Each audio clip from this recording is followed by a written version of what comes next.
I've learned many lessons while riding what I call the roller coaster from hell with my daughter's addiction. In fact, most of those things are things that I would rather not have learned. But I have also learned some incredibly valuable lessons. And I wouldn't have learned those, first of all, if I had not gone through what I did with Jamie, but also if I had not made that decision to stand up and fight to reclaim my own life. And so while I really wish that I had been able to learn those lessons in a different way, here I am. And so I think it's really important, whatever hardship we're going through, whatever heartbreak, disappointment, however many times you get knocked down to the mat, there's always an opportunity to use whatever you go through to learn and then to go out and make the world a better place. One very valuable lesson that I learned walking the journey as the mom of an addict is that it wasn't my fault. And that's a tough one. It's a tough one for a lot of people in a lot of different situations, but certainly with parents who have sons and daughters living with addiction, we're trying to reconcile this thing that's just come out of nowhere. We're trying desperately to find a solution to a problem that unfortunately isn't ours to solve. And that leaves us feeling depressed and disappointed, hopeless, helpless. Sometimes we start to lose our faith and we live in paralyzing fear. And because we're trying to figure this out, we're trying to reconcile, how in the world could this have happened to my daughter, to my son? How in the world could this have happened? It must have been something I did. It must have been a parenting mistake. Well, what I've learned, not just from my journey, but from working with a lot of parents, mainly moms who have sons and daughters living with this addiction beast, is that nobody's perfect. There are no perfect parents out there. If you think you're a perfect parent, I'd like to meet you, because it just doesn't exist. But I was a good mom, and the people I meet are good parents too. And sure, we've all made mistakes, and there are even parents out there that have made big mistakes or that have had addiction themselves. And so, of course, they deal with even greater guilt and all of that. But here's what I learned. I learned that it isn't all about me, and it wasn't caused by me. And so, I mean, that was a huge lesson to learn. It was a huge weight off of my shoulder when I finally recognized that it wasn't about me and that it wasn't my fault. Well, that kind of leads me into the second lesson that I learned, and that is that I had no control. And I have to tell you, this lesson was probably the most difficult for me because I fought it the hardest. Because who wouldn't want to save their child? Who would not want to stop this devastating situation in their family? Who would not? What parent wouldn't exchange even their own life for that of their child? If there had been some way, if there was some sort of exchange program, and I could have exchanged my life for Jamie's, and that would have set her on a path of being clean in a different life, I would have done it in a heartbeat. But it doesn't work like that. And I think that the thing that got me to finally recognize, admit, and realize that I didn't have control was when I thought about this, and I thought, Valerie, if you had the ability to save Jamie, to save her from her addiction beast, wouldn't you have done it a long time ago? I mean, it was like a light bulb went off in my head. It was a moment, it truly was. It was a moment where I realized that I did not have control. Now, that didn't stop me from continuing to try to control, but it was that moment of clarity. And over time, I learned to give up control. And by doing that, I was able to forgive. I was able to forgive myself for anything that I may have done to contribute. I was able to forgive Jamie, and even to forgive all of these people in her life that had hurt us. And that was a big one for me, giving up control. And what I really should say is I was giving up my false sense of control, because I never really had control in the first place.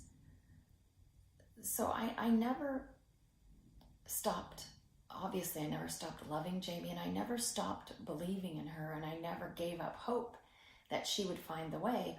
And I recognized that I could influence her. And the best way, though, that I could influence her was by being my best, was by demonstrating what it looks like to live a courageous life, because then she would have a role model.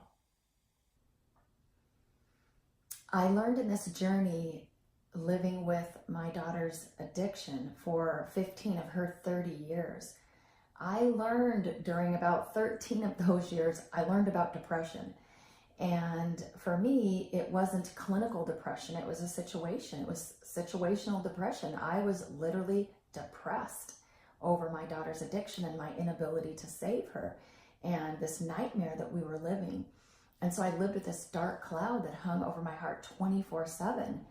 And it was really weird because at first I didn't recognize it really as depression because I had never been a depressed person. And so I learned that it's pretty easy and normal to become depressed when one of life's 2x4s comes and whacks you upside the head. But I also learned that through working on my mindset and my faith and working these 9 actions to battle your beast that I developed, I learned that I could actually overcome that. I could learn to be happy again. And some of it had to do with me stopping this burden that I was placing on Jamie for my happiness.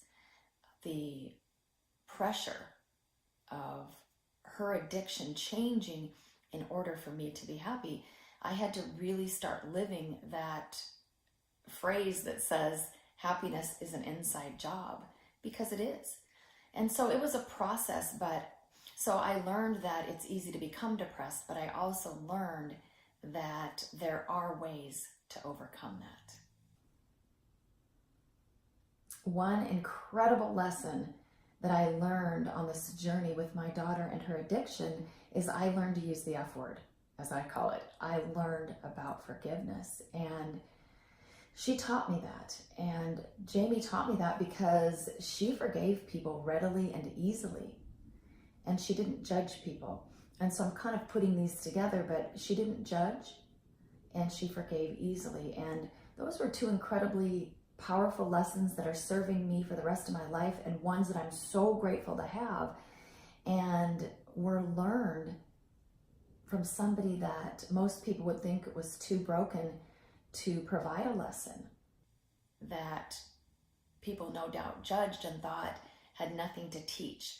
But even in her addiction, she did teach me that. She taught me about forgiveness, and she taught me not to judge people. And that was really powerful too, because I know that people were no doubt judging me as the mom of an addict and wondering what I did wrong as a parent that led to Jamie's addiction. And it's just so wonderful for me to not head down that road of judging other people, and then being able to easily forgive, even to the point of being able to forgive this guy who murdered my daughter. And that's really a discussion for another day, but that ability to release that and not carry that around allows me to continue this incredible mission that I'm on.